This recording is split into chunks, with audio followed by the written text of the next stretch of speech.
Bonjour et bienvenue dans Une minute un livre.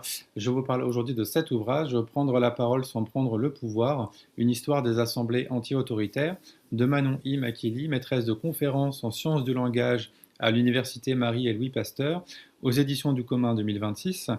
Un essai court mais efficace qui pose une question essentielle, comment prendre la parole sans prendre le pouvoir, et comment penser et construire de véritables espaces politiques horizontaux. L'anglicisme est abordé dans le cadre notamment des mouvements anarchistes, anti-autoritaires et autonomes, mais il est intéressant finalement au fil de la lecture de transposer les observations et les analyses au prisme d'un regard élargi, dès lors que l'on interroge les rapports de pouvoir et de domination. Alors plusieurs questions se posent, et notamment celle-ci. Comment fait-on dès lors que l'on est anti-autoritaire pour s'organiser horizontalement, alors même que les rapports de pouvoir sont omniprésents, et en particulier dans les réunions politiques? Alors l'anthropologie du langage sera mobilisée ici. Et en historicisant la question, l'autrice revient sur des mouvements qui œuvrent pour une démarche anti-autoritaire, mais est-il réellement possible de faire disparaître les rapports de pouvoir entre les membres? Est-il si simple de mettre à distance les processus de coercition, surtout lorsqu'ils s'imposent de manière inconsciente?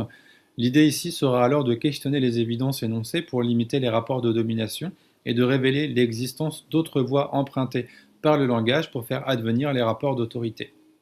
Alors, l'apport des mouvements féministes, par exemple, permet également d'interroger la question du genre au sein des rapports sociaux. On pense bien sûr à la répartition genrée de la parole, ainsi dénoncée. On pense aussi à la question de l'éducation populaire, avec l'idée de faire émerger des esprits critiques, revendicatifs, contestataires, en privilégiant l'action menée collectivement pour se libérer des dominations que nous avons intériorisées. Alors, pour compléter l'analyse, Manon I. Makili cite l'ouvrage Micropolitique des groupes, ensemble d'entrées par mots-clés confectionné par David Vercotteren et réédité en 2021 aux éditions Amsterdam. On va mettre en dialogue deux positionnements, le premier formaliste, le second spontanéiste.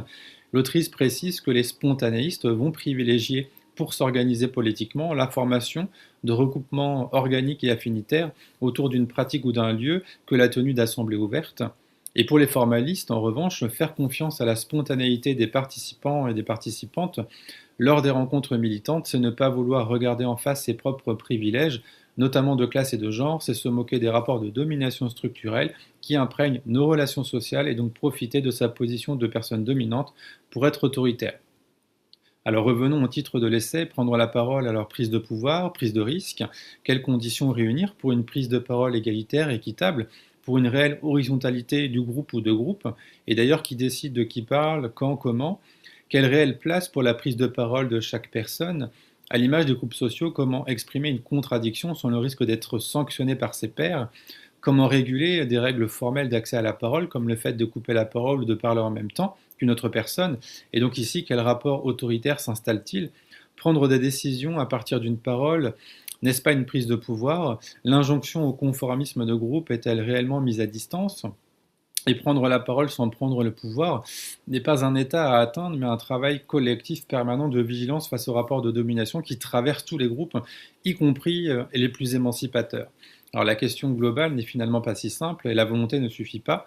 La démarche d'autocritique prime pour mieux penser la difficulté à faire disparaître les rapports de pouvoir, ce qui est finalement impossible, et donc embrasser une inhérente contradiction pour que, je cite toujours, travaille le désir d'expérimenter ensemble, ici et maintenant, des possibles politiques émancipateurs. Alors on a vraiment une réflexion ici passionnante sur les rapports entre parole, pouvoir et horizontalité au sein des mouvements anti-autoritaires. Je vous souhaite une bonne découverte, une bonne lecture et à bientôt.